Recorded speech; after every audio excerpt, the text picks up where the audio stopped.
You leant more towards Paul's style of making music than John's? No, I didn't lean more towards Paul's style of music, but Paul asked me and John didn't.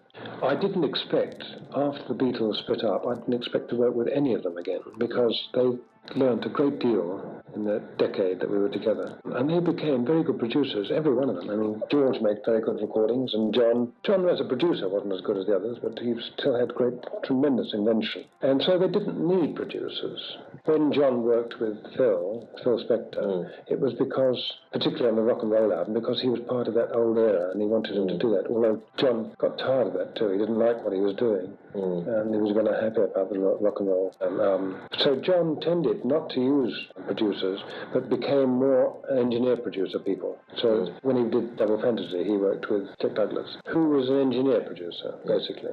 I could see that need. I certainly wasn't an engineer-producer. And so John never asked me, although we were still good friends.